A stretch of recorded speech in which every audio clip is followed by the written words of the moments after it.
We're past the midway point. We have 6 weekends remaining in the college baseball regular season before we get to the postseason. College basketball, let's set that to the side. Kyle Schassburger and David Kahn with you on Dugouts, Dumbbells, and Dingers. It was a masterful season on the hardwood. Hat tip to the round ball. We allowed a couple of extra days for the hoops thing to breathe a little bit. Rob Joyce, Megan Gower, Stephen Hartzell, Matt Norlander. If you look at the College Sports Now feed this week, you got content every single day, even a Masters pool, David, as we're not competing with the Masters. At least we don't have to worry about college basketball now, but allow us to be adjacent, ancillary, to work in unison with your Masters viewing this weekend. It's a pleasure to be with you. Welcome back for New York. Oh, yes. Thank you. It was a great trip. Very much enjoyed every part of it. I think we were there for the week. Three sporting events, Yankees game, Islanders game, Mets game, all new stadiums for your boy.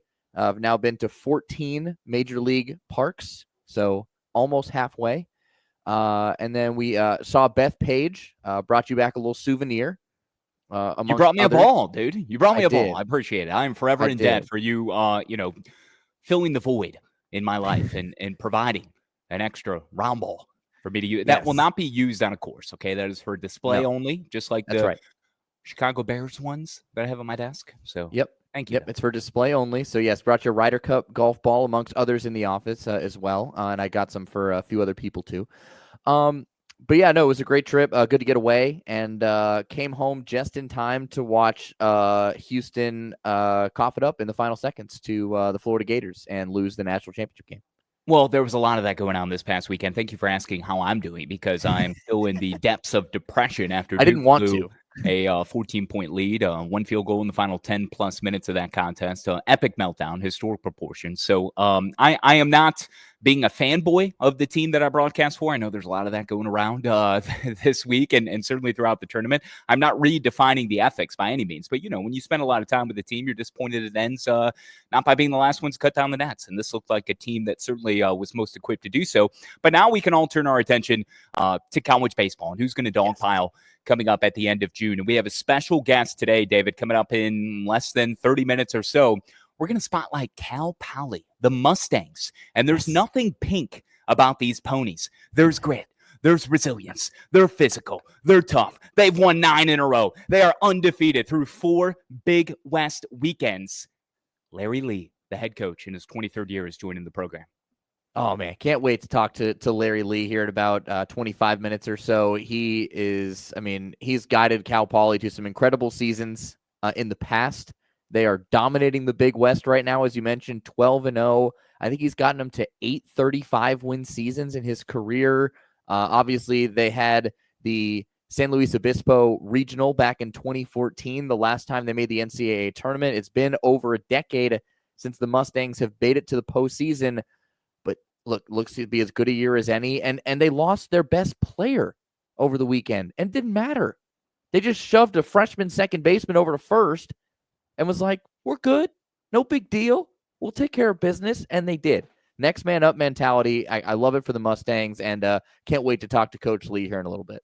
Yeah, respect Cal Poly. I mean, this is a team that, should they take care of business over the next couple of weeks, and they're not going to sweep each of the next 3 weeks. They got a real gauntlet coming up. We'll talk to Larry Lee about that with Hawaii, UC Santa Barbara, and who else is it?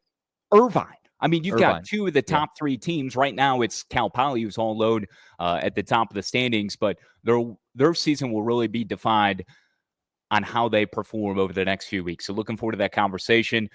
Rank Cal Poly. Damn it. Let's do it. But let's get through Hawaii this weekend first. So we'll have Larry Lee joining the program. We got a new number 1 in Arkansas. Let's touch on some of, because we're coming to you later in the week, Con, we don't need to dive too deeply. We can sprinkle in, our hat tips, dudes, SDAs as they come forward.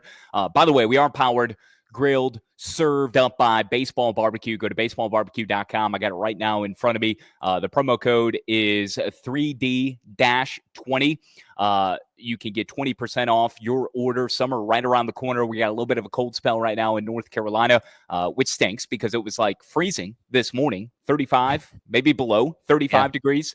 But I know in places like San Luis Obispo, which is gorgeous, can reach those sort of temperatures. I think it was like 75 though this morning as we're recording on Wednesday, following a midweek win over San Jose State for Larry Lee and company.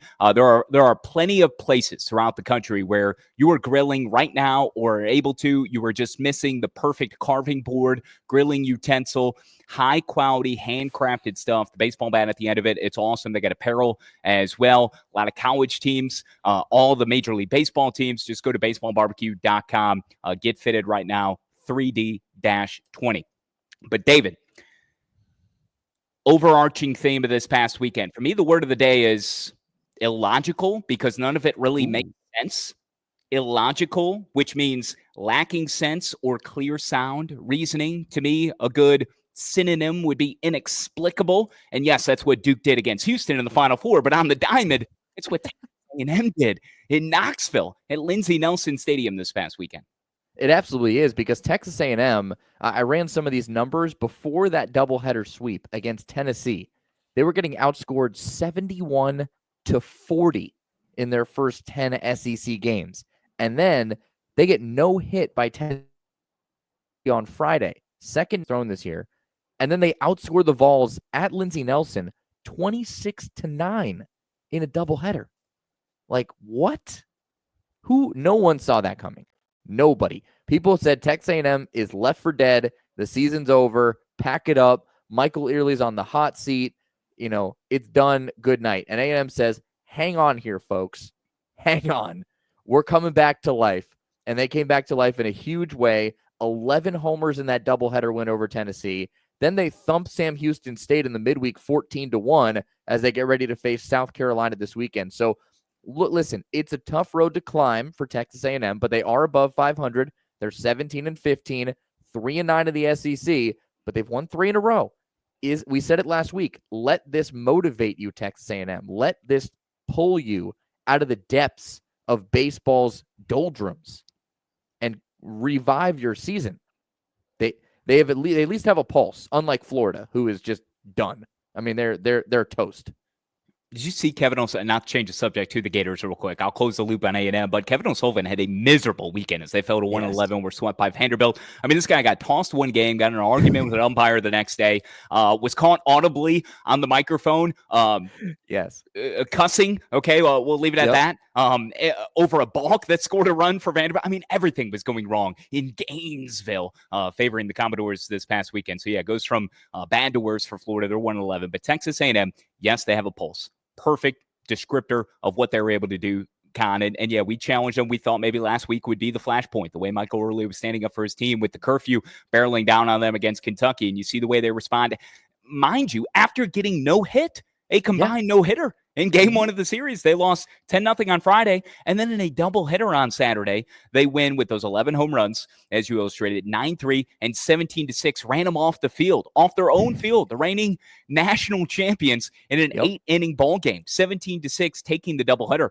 And one key component here, and I think this is very indicative of the DNA and the chemistry, things that maybe we started to question over the last few weeks, but you knew there was a reason why Michael Early was there and promoted, because the team, the players believed, they wanted him. There were enough of them that stuck around, right? Well, a guy like Hayden Schott that loses his spot in the order, and he's the resident clubhouse funny guy. We documented it intensely last year. He's hilarious.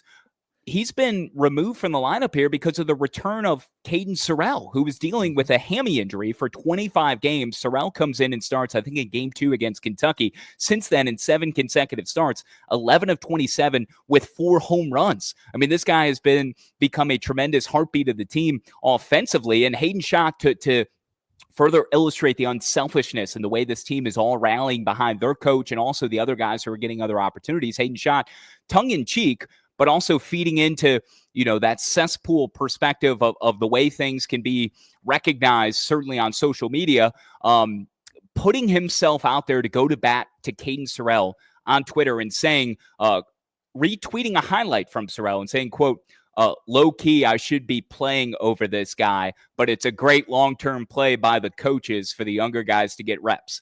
Being funny, being contrarian, being the jokester that he is, and understanding that, hey, this guy deserves to be playing right now. He's back from injury and he is hot. Keep him in the lineup. Whatever we can do to get this thing rolling in a positive direction. The Aggies have done it here over the last week or so.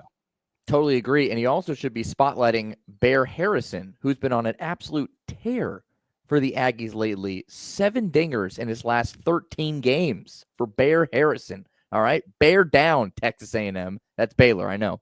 But bear down, Aggies. All right. They're getting hot at the right time. Okay. And we'll see. They host South Carolina this weekend. So Pulmonary going to come in there and try and flex his veteran prowess on the youngster Michael Early. We'll see what happens. But Texas A&M certainly looking up, as it is for Oklahoma State, Kyle Schassburger. The preseason Big 12 favorites who lost their only game because the series was affected by fog and unplayable conditions in the air, we'll say, in Stillwater when West Virginia came to town. They lost their only game. They lost 2 of 3 at Utah. And then they were swept by the now leader in the Big 12, Kansas, the weekend before. They get Kansas State this past weekend, and they swept them 21-5.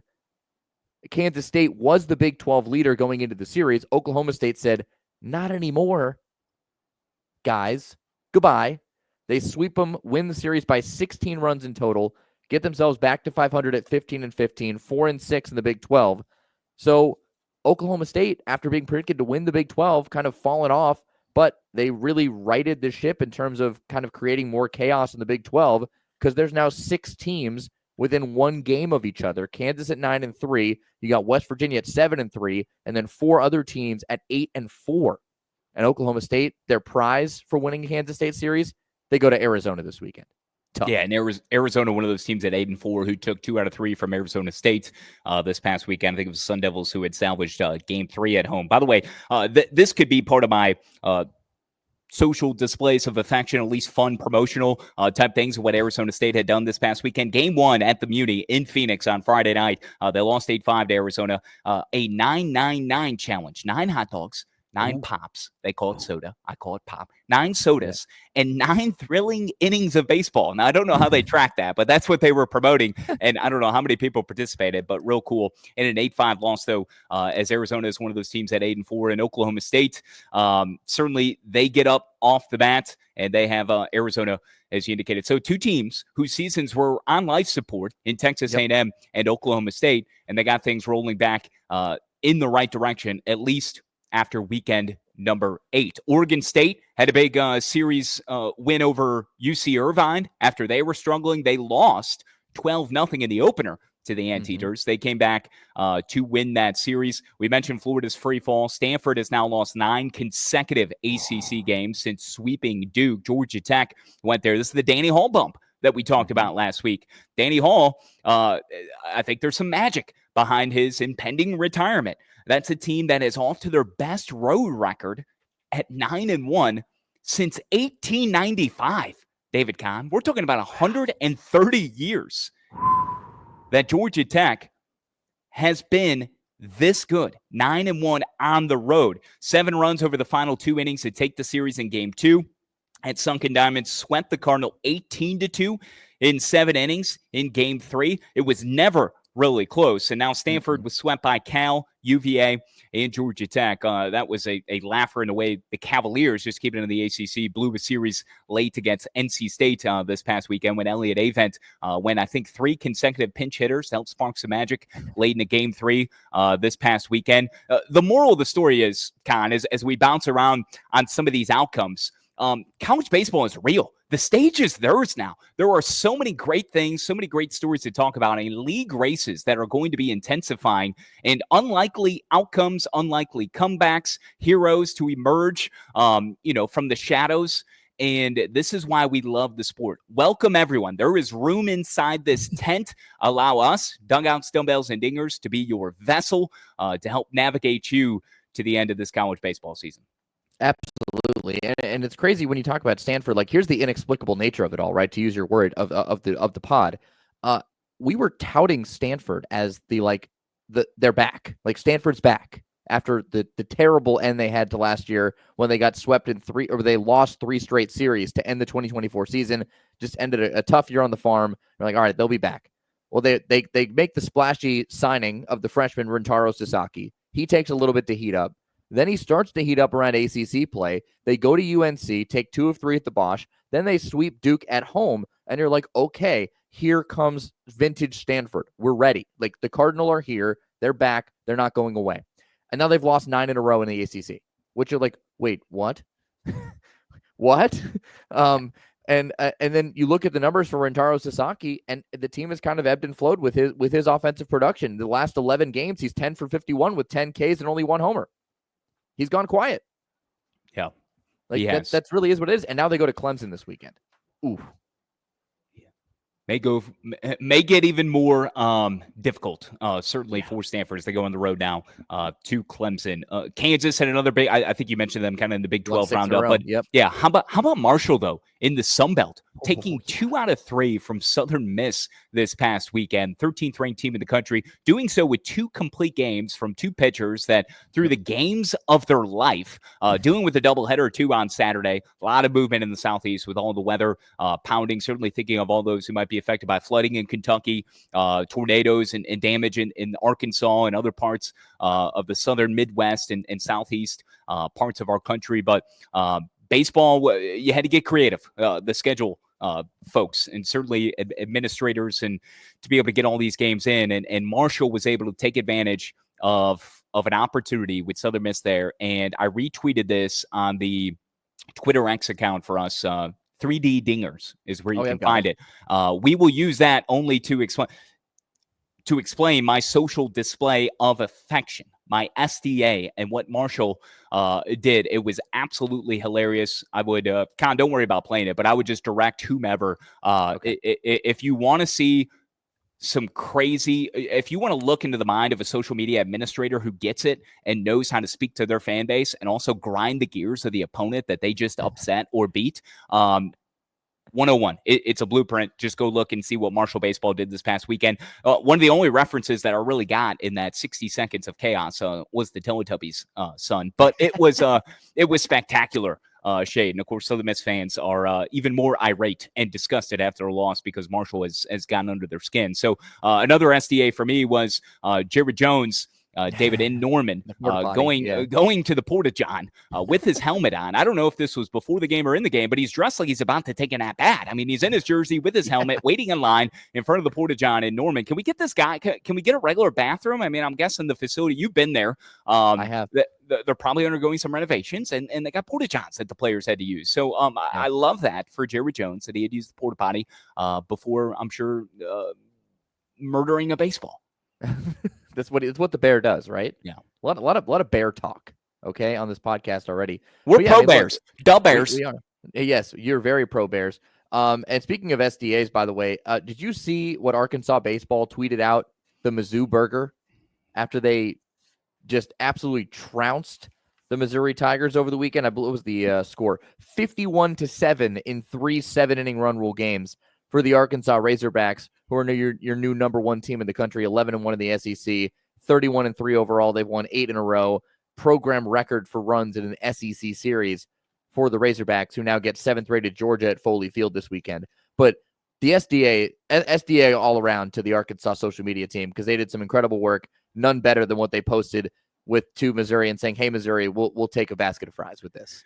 Yeah, this was another example of weather wreaking havoc in the South. Arkansas waited until the last minute on Friday night because the SEC Network was in town, did not play the game, played 1 game on Saturday, was a 9-inning game on Saturday, and then 2 7-inning games, 7-inning doubleheader on Sunday. Final score, Kahn, just to check you, Mizzou did score 2 more runs, 51-9. That was the final tally, but still, the devastation was there. It was evident. Mizzou might be a team that we want to talk about for relegation if we want to adopt that sort of model in the NCAA. Mizzou might be the best example of this. There was a time where Vanderbilt football was also an example of this, but maybe we save that for another conversation down the road. But yeah, the 50 burger graphic was pretty sweet.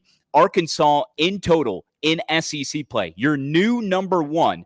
They've won 11 straight in the SEC. They're 31-3 overall, 11-1 in the SEC, 31-3 after a 7-3 midweek win over Arkansas State on Tuesday. Best 34-game stretch for Arkansas in their program's history.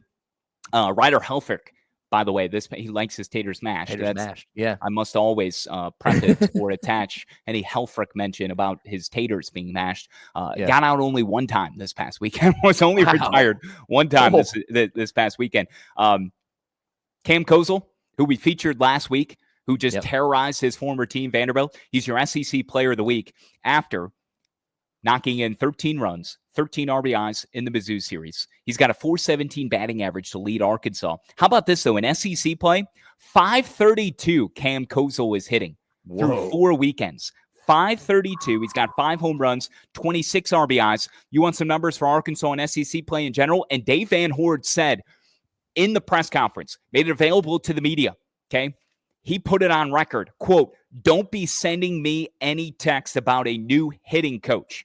He's, of course, speaking about Nate Thompson. And I brought that up before, how Arkansas fans have been beside themselves the last couple of years with the lack of offense at times and how silent the Hogs bats have gone at expense potentially for the pitching being so great, but the offense just completely disappearing. Well, that's not the case with this year's Arkansas team. Nate Thompson has them boys rolling right now. In SEC play, Kahn, number 1 in the league in runs scored with 138, 361 average, 33 home runs, 1.621 OBP plus slugging percentage, leading the SEC in all of those categories. I mean, they have it in cruise control right now.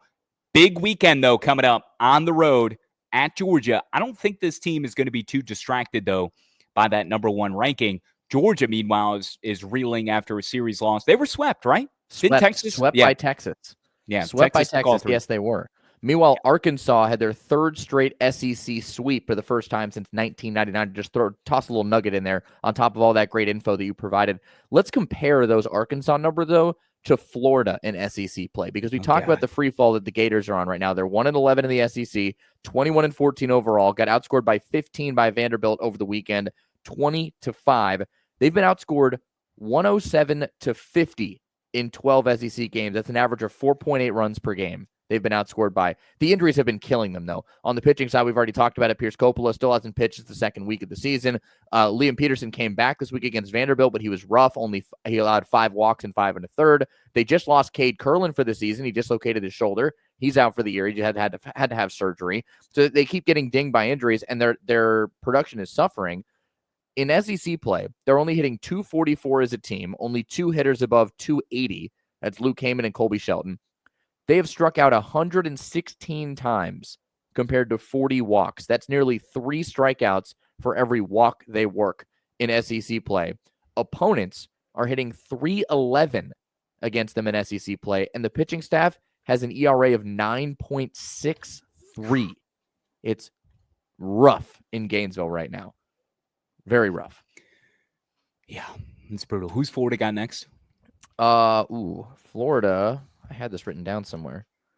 Nope, I don't. I don't know who they have this week, actually. I didn't look that up while I give you some more Nate Thompson numbers for Arkansas. Right. I mean, those illogical for Florida. Illogical. Okay, just doesn't make any sense. It's unimaginable that they're 1-11. Florida's got Missouri. No. Okay, well, this is this right weekend for the Florida Gators and Kevin O'Sullivan. His mental health is going to be through the roof after this weekend.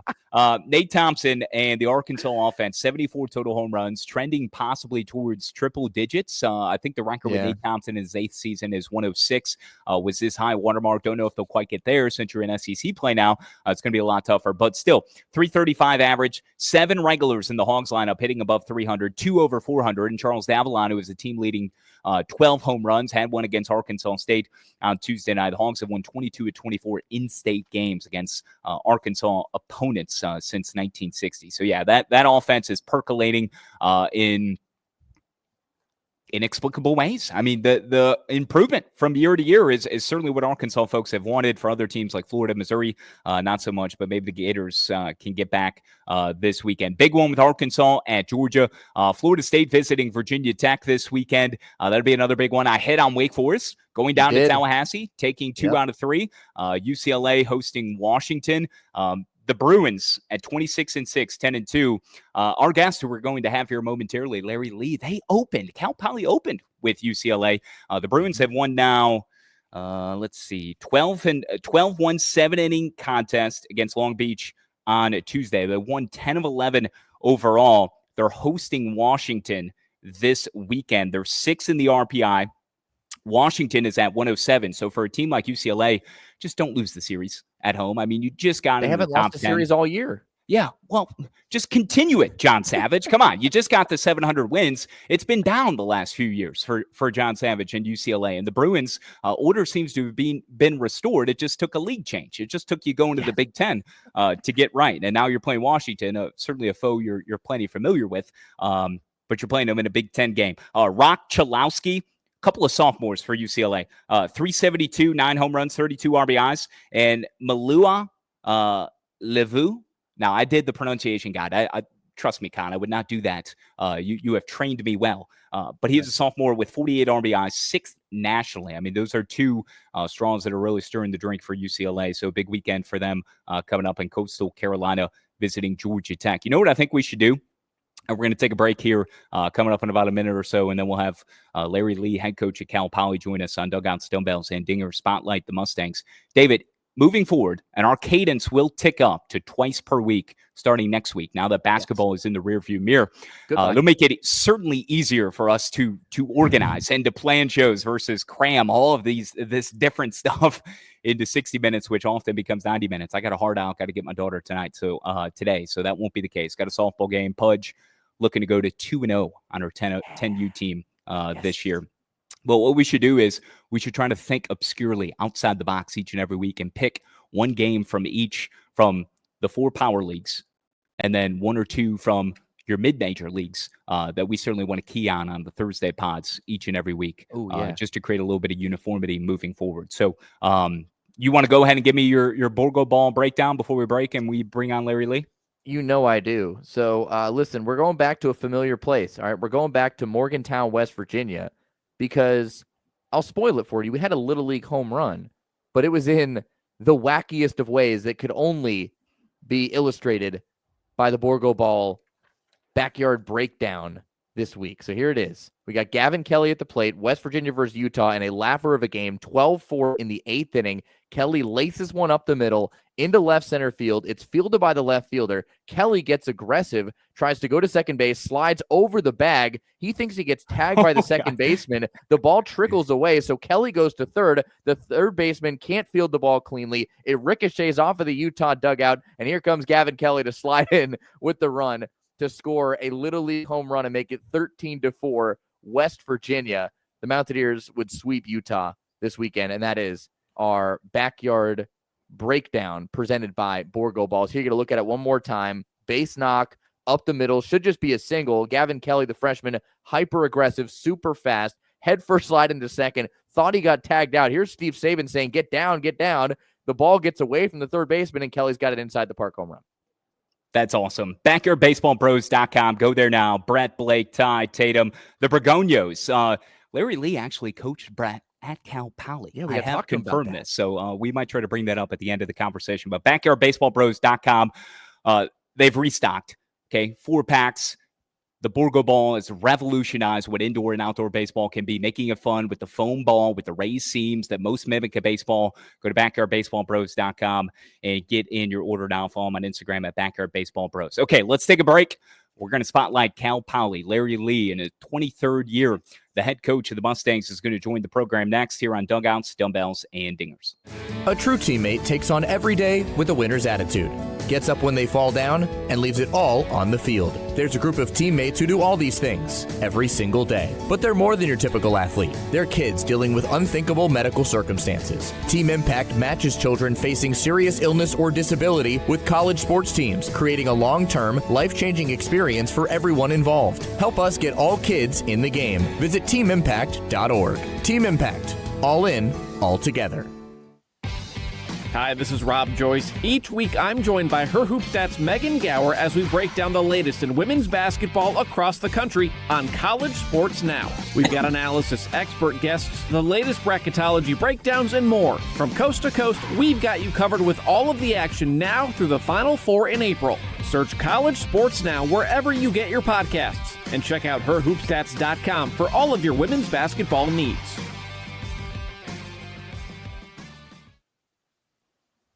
Zac Efron, according to my research, is the most famous, celebrated out of St. Louis Obispo. I beg to differ. I think from SLO's first family, head coach of the 23-8 Cal Poly Mustangs, perfect in the Big West through 4 weeks. Larry Lee is on Dugouts, Dumbbells, and Dingers. Coach, thank you for joining us. How are you? Yeah, very good. Thanks for having me.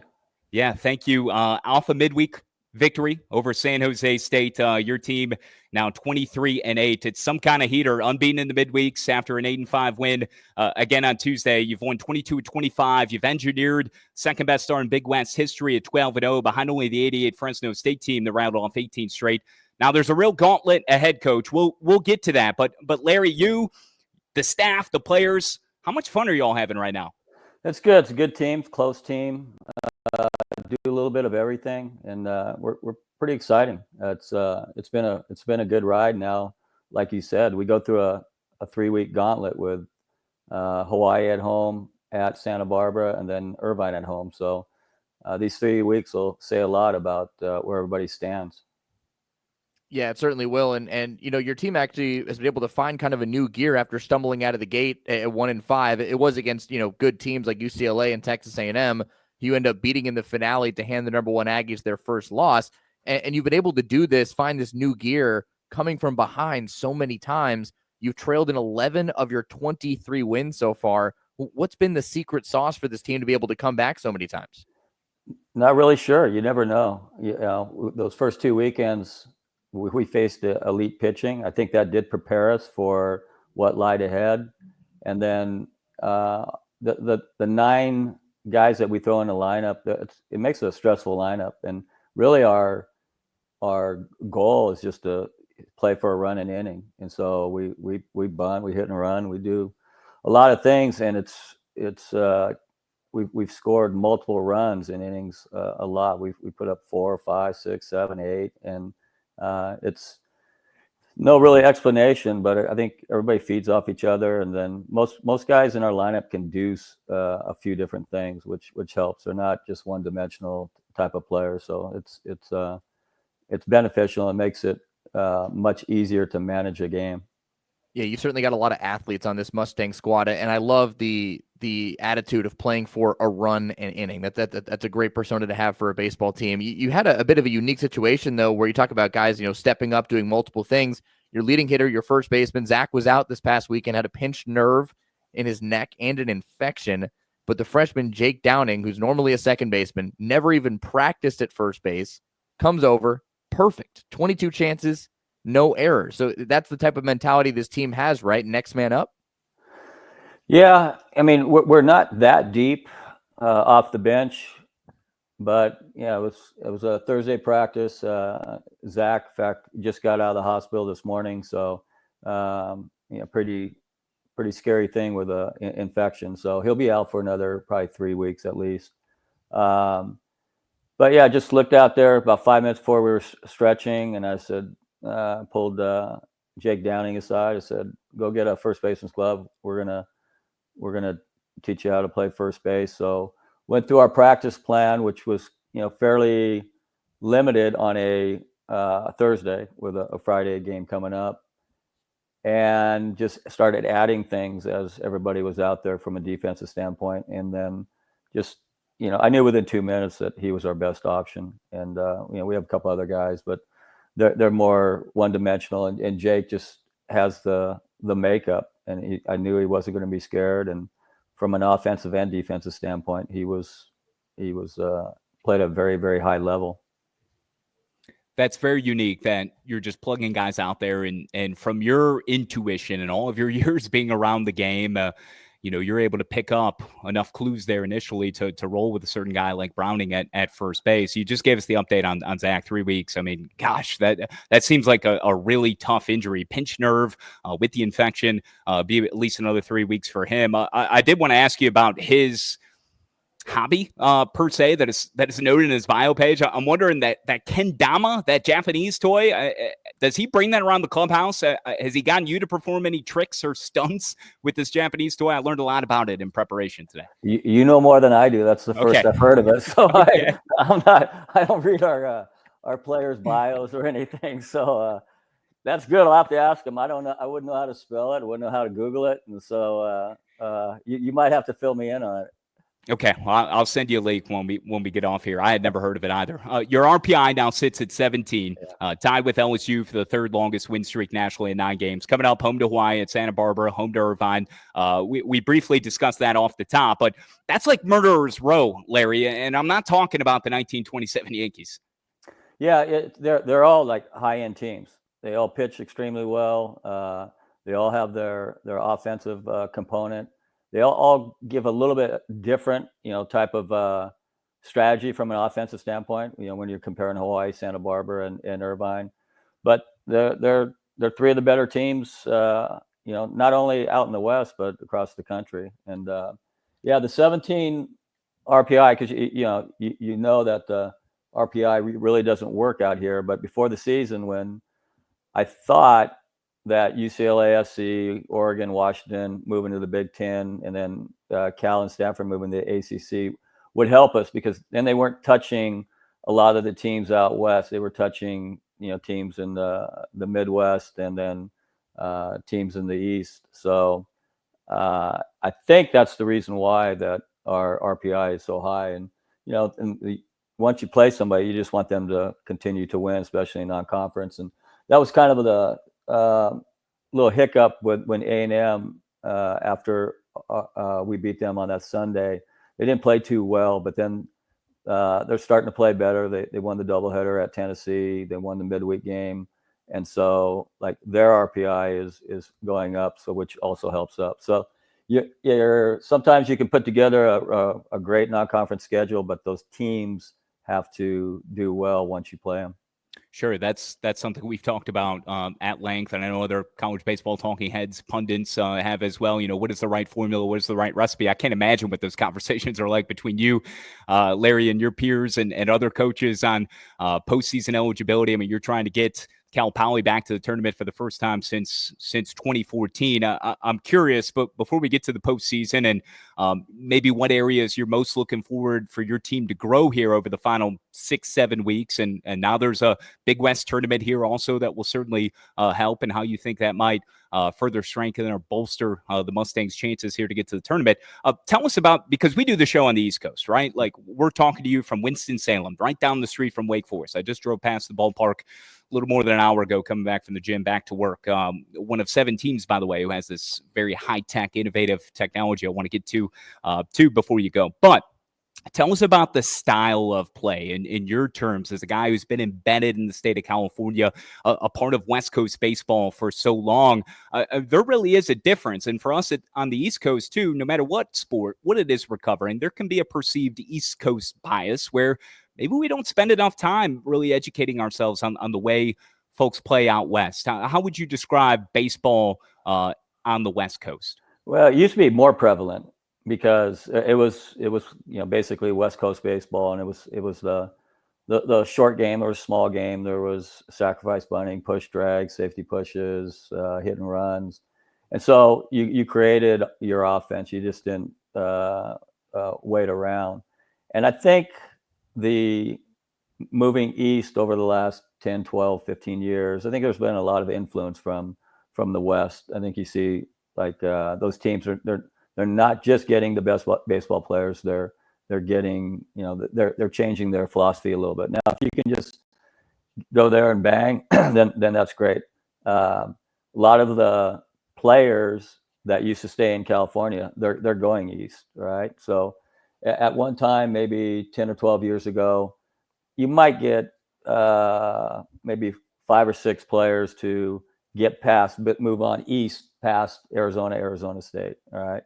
And now I bet you we lose 60, of the best players or 80 of the best players in California, and they're playing at the more alluring places. So they're not even staying in California. So we have to, like, for at least for me, from my standpoint, is like ever since I've been coaching, we have to mix it up. We can't just get a guy on first base and then think we're going to get 2 more hits. We have to mix things up as much as possible and create offense. And our goal from day one, and I told our players, is just to score 1 run an inning. And it's, for whatever reason, it's really been a good recipe for our offense. And we were able to score multiple runs. And we try to take advantage of the opponent as much as possible. Larry Lee joining us here on Dugouts, Dumbbells, and Dingers. Coach, you bring up how West Coast baseball, started and was the epitome of using the sacrifice, playing the small ball. You yourself know about it. When you were at Pepperdine in 1982, you set the NCAA record for 13 sacrifice flies. You're still number 2 right now, so you're still up there, but you set the record at the time. You've been on the West Coast basically your entire life, right? You were born in San Luis Obispo, your 23rd season at Cal Poly. What's kept you here all this time? What makes this place so special? Well, yeah, from here, my dad was a baseball, basketball, football, and boxing coach at Cal Poly from 1952 to, I think, 88.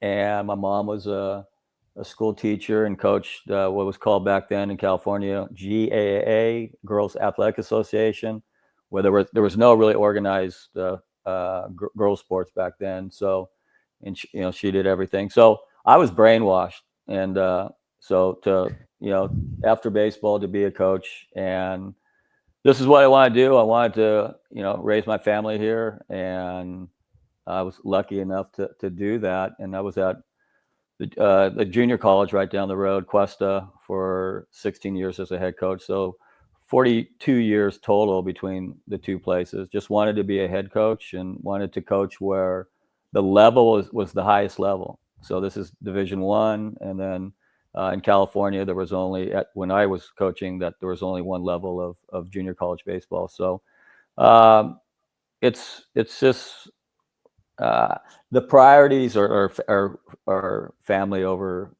anything I could do professionally. So it wasn't even close. And I was lucky to have my son play for me at Cal Poly, and it came at a great time where I'd been coaching for so many years, and it was kind of a shot in the arm to be able to spend 3 years every day with him and try to help him accomplish his dream.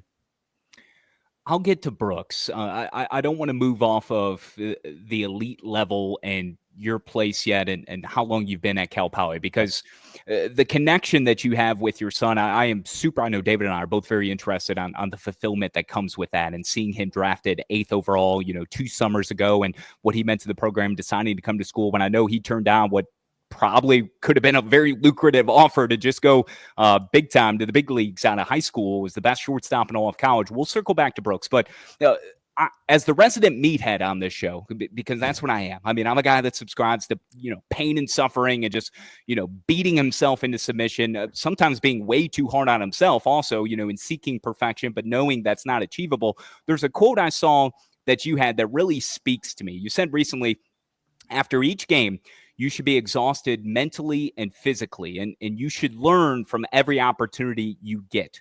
That was the quote. Love it. Where does that attitude and persona come from for you?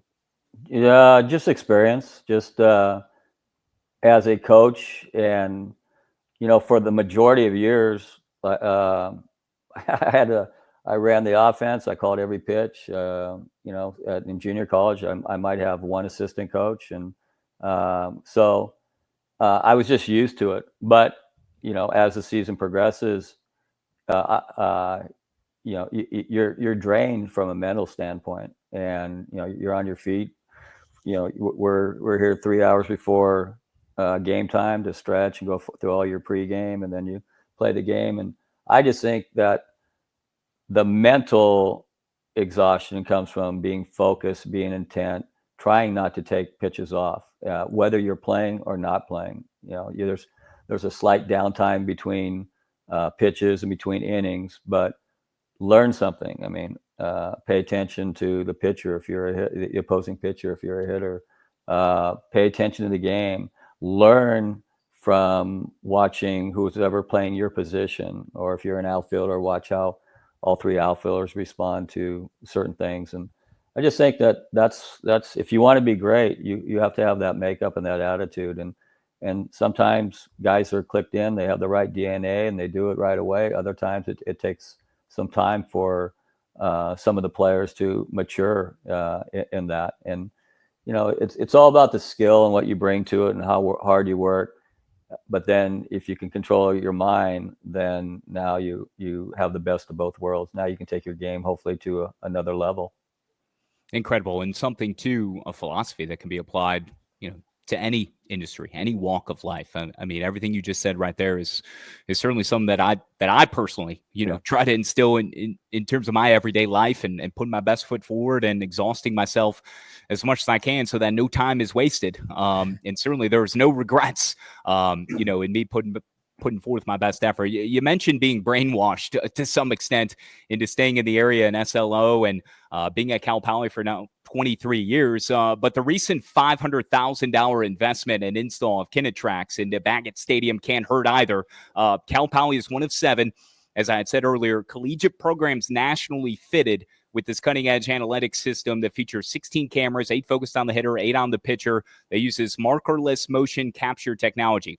Now, bear with me, Larry, because I'm going to read kind of what the press release said so people understand. Then I want you to translate what this means, the significance and the impact. The tech combines biomechanical, analytical, kinesiological data, don't know if I can say that right, to help improve development, injury recovery, and prevention, general knowledge of how an athlete's movements affect their body. Okay, this debuted against 6th-ranked Oregon State a few weeks ago, last month, their visit to Baggett. And another weekend where you claimed a top 10 win, both a win over Oregon State and a win over Texas A&M. What is the significance of this new tech? Wake Forest is one of those 7 schools that has it. Auburn, Arkansas, Arizona, Miami, Stanford, some of the others. You were the first mid-major program to adopt this groundbreaking analytical tech. Well, we're lucky that's what our major donors wanted. And I think they saw what places like Wake Forest were doing with it, and the pitching lab and things like that. So they wanted to get on board. So we're very fortunate to have that type of donor base. This year we're not going to get a lot out of it because we got it so late. We were hoping to get it installed early in the fall so we could get educated as a coaching staff and start implementing it in our inner squads. So we're using it, and the people that were educated on a Zoom conference call were our managers. We have a lot of really smart managers. Cal Poly is a very difficult school to even get into. There's probably 70,000 apply, and they probably let in 5,500. So the getting in here is pretty difficult. And so they're right now, those managers are extremely smart. We talked to them a little bit, but really most of our waking hours are going towards trying to scout our upcoming opponent. So when the season ends, we will dive into it, and then we will, once recruiting's over in the summer, we'll really take a deep dive and we'll implement it. But it will help, especially the learning curve for our players coming in. It should help us in our recruiting of the tech. For me, I still do things with video and my own eyes and experience, which outweighs everything. But I want to learn about what it shows on hitting mechanics and the measurements and to where maybe my eyes don't quite see, or I can start seeing stuff analytically, biomechanically, the things that I've been teaching all along. So it's going to be great. I'm excited about it. All of our coaches are excited about it. They're all younger than me, so they'll probably pick up things a little bit quicker. But that was my major, kinesiology, and took the biomechanics class, but that was decades ago. So looking forward to it at some point to really take a deep dive into this, and then be able to help give another aspect of knowledge to our players so they can actually see it. And we've looked at it briefly, and it's some pretty cool stuff, but just need to understand what we're looking at. Absolutely. And I love the adaptability and respect the adaptability that you present as someone who's been around this game for a long time. Like you mentioned, your 23rd season here at Cal Poly after 16 years at junior college. So you've been around this game a long time, but you're still able to, embrace the new technology, learn from it, but also know you can implement your strategies that have been using to make yourself and your teams successful for a long time, and you can blend it in that proper way. I do want to circle back to coaching your son, Brooks. Few seasons at Cal Poly. He was drafted 8th overall in 2022. He's now in the big leagues with Minnesota. Was that the best time of your career, just getting to coach your son and watch him become a big leaguer? Yeah, in second place wouldn't even be close. So it was finally a time to where I could spend every minute of practice and games and making those in practice and game suggestions, and got to a point fairly early where we had great conversations still to this day. Just two nights ago, he asked me something, and so I got some old video, watched it, and then sent it to him. Said, "This is what I think you're doing, and this will be the reason why that you should probably have more success." But our conversations are at such a high end, and they were when he played here, and there's nothing like it. It's a mutual respect. He's the smartest baseball player that I've ever coached here or at Cuesta, and just the time to spend with him, you can't replace it. So very, very lucky in doing that, and just knew out of high school. I just thought that the draft was getting near. It was like 3 days away, and drove home from a scouting event, and my Wi-Fi, and he talked from about midnight to 1:30 in the morning, and just said, these are the reasons why I think you need to go to school, and most of it dealt with like just the maturity aspect of it, and he said, hey, if you're going to be, if you're good enough, you're going to get up there pretty quick, and things happen that way, barring the injuries that he's had. So, and he's finally back playing. He played last night St. Paul AAA, and he's playing again tonight. So hopefully his schedule's mapped out for this week, and hopefully he gets a call up fairly soon. Yeah, and it's just wild that, like you mentioned, the way that whole process came together, because he had potentially a very lucrative professional deal on the table, but he had a verbal commitment to play for you at Cal Poly. He comes to you guys, wins the Brooks Wallace Award, and then drafted in 2022, and then becomes the 15th big leaguer you've tutored, the highest ever pick taken out of the Mustangs program at 8th overall, accelerates his track to the show. He made his debut in less than 2 years. And I know it was a debut that your family, your wife Liz, your daughter Jenna, your brother Terry, and many others, you had trouble getting there, right? Because of flight complications with the short notice last summer. Is that right? Yeah. Well, he was told it was probably a 7:00 game, and he's 20 minutes away.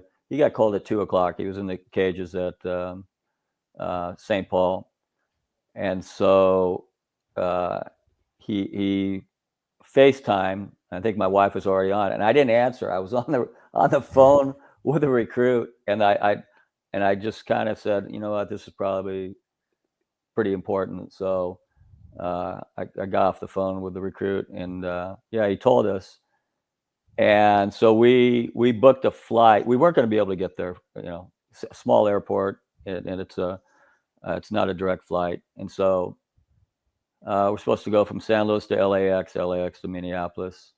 And then we watched his first three at bats at home, and then watched the next one in the airport. But the plane we were supposed to take to LA was probably over an hour delayed. And then we got to LAX, and LAX is not a very good structured airport. And we went from Terminal 3 to Terminal 7. If we walked, it would have been like 45, 50 minutes. And we ran nonstop for about 30 minutes, and we were like 20 minutes late. So spent the night at LAX, just drenched, and then got the next morning and got there after his second at bat, I think. So it all worked out.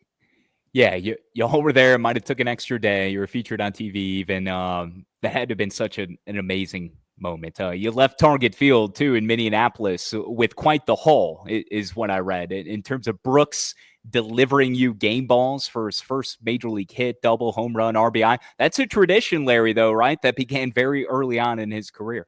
Yeah, I used to just put them in like a sanitary sock. And so with these, I said, all right, I got to do something. So I ordered some things online and made them look a lot nicer and engraved and stuff like that. So it was cool. It was like, when your son does something like that for all of us family-wise, very emotional. And it's like, I mean, you see everything that he's done over the years, and he's overcome a lot of adversity with his back and other issues. So just hoping that he stays healthy. And the one thing that we got out of it, like he was having a blast up there. He had a big smile, like his first game, first hit, first RBI, and it's like, you got to remember it's such a difficult game, and it's harder than ever to hit now. But when you see somebody smile, and that's what it's all about, and that's what makes you happy as a parent. Closing up with Larry Lee, head coach of Cal Poly on Dugouts, Dumbbells, and Dingers. I got to ask you, can you give an example of one of those high-level conversations? Is this like Aristotle-level baseball conversation between you and your son? I mean, that's what I'm imagining. And I'm sure, yeah, that's as fulfilling as anything, the way you're able to talk baseball now with your son, comparing it to the way he was as just a little toddler picking up the game for the first time, and now the way he's able to conversate with you about the sport he loves so much. And you?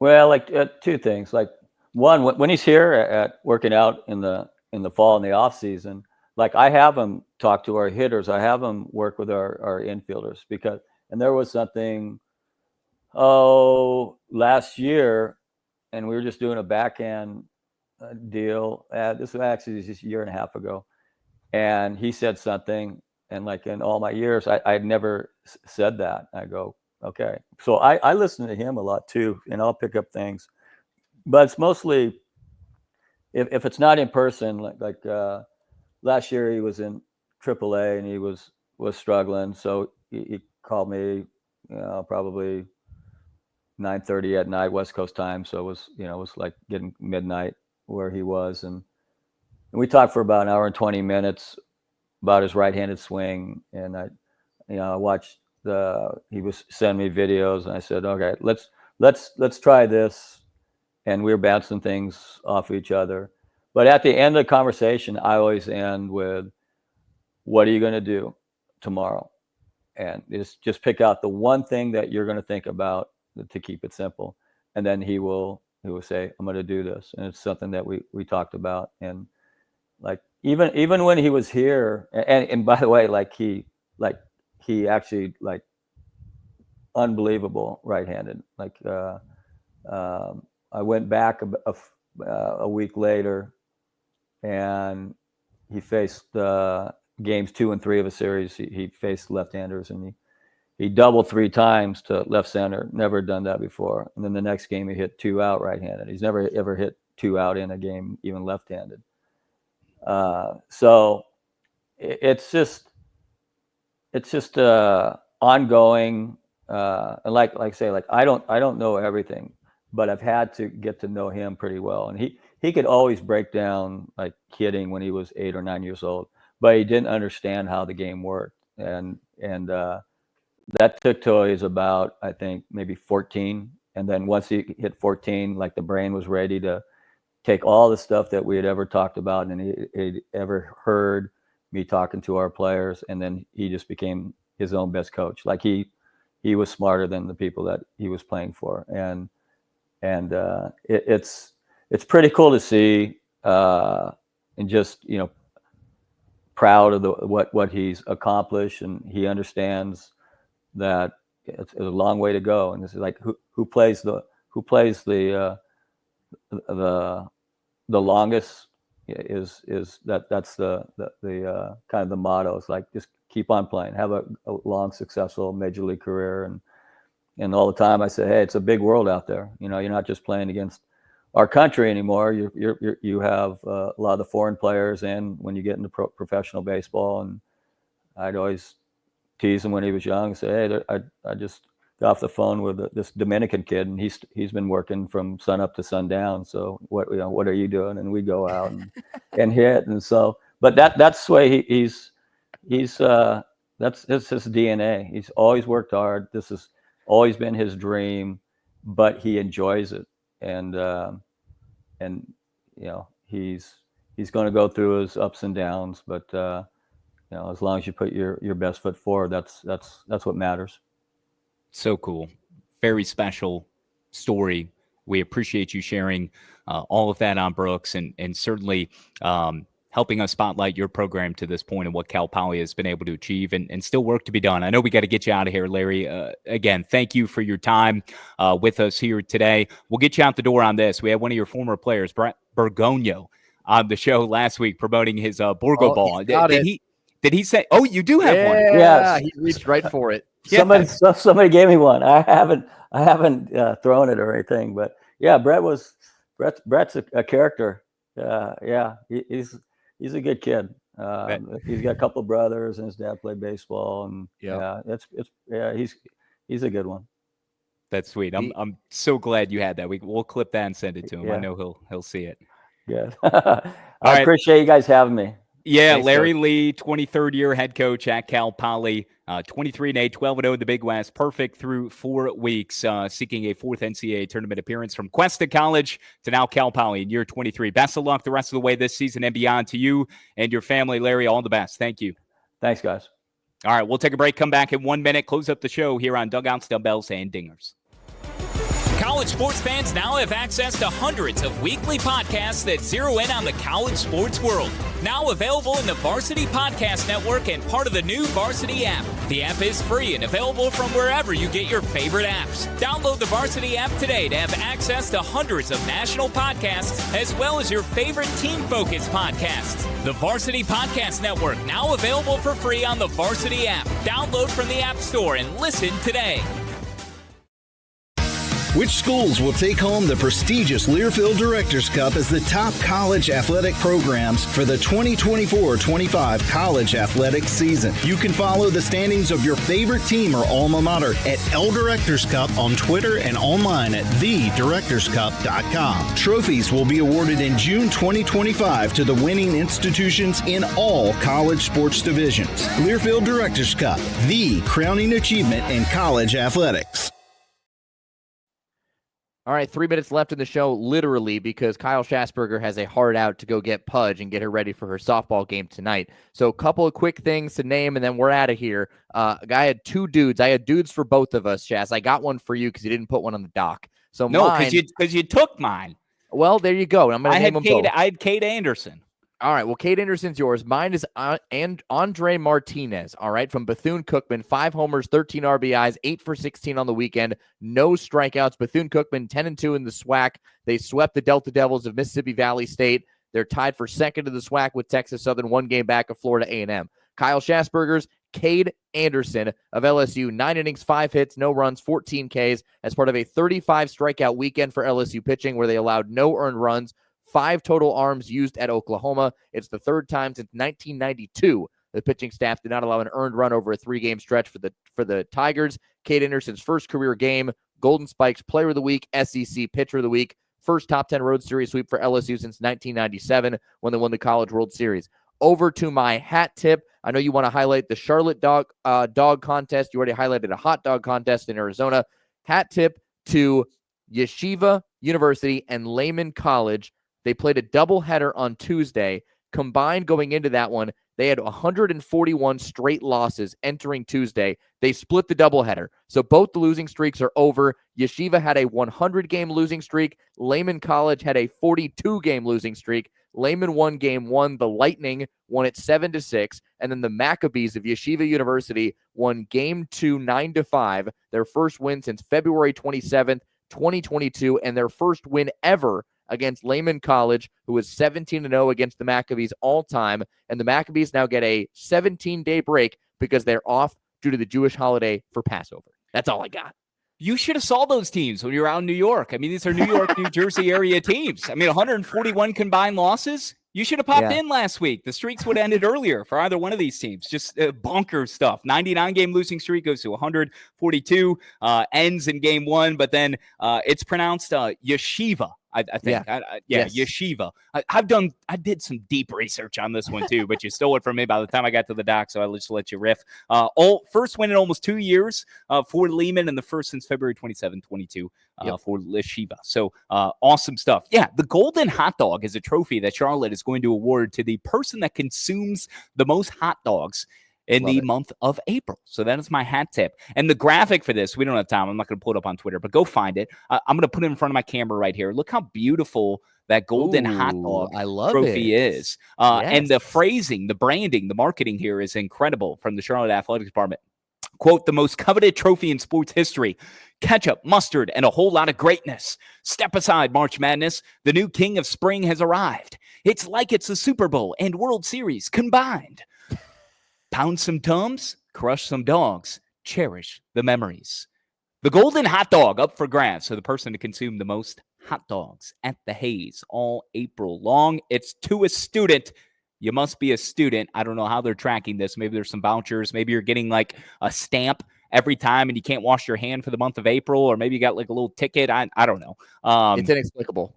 It's inexplicable. It's illogical is what it is. What is not illogical, out the door, Bryson DeChambeau has found as close to the perfect driver that man can find. He's looking for good head. He's looking to dial in the right head. That is what Bryson DeChambeau has been preaching all week long. I am not steering clear of my guy on Masters Week, a tradition unlike any other. My guy DeChambeau, who led after I think the first 2 rounds last year, finished 6th.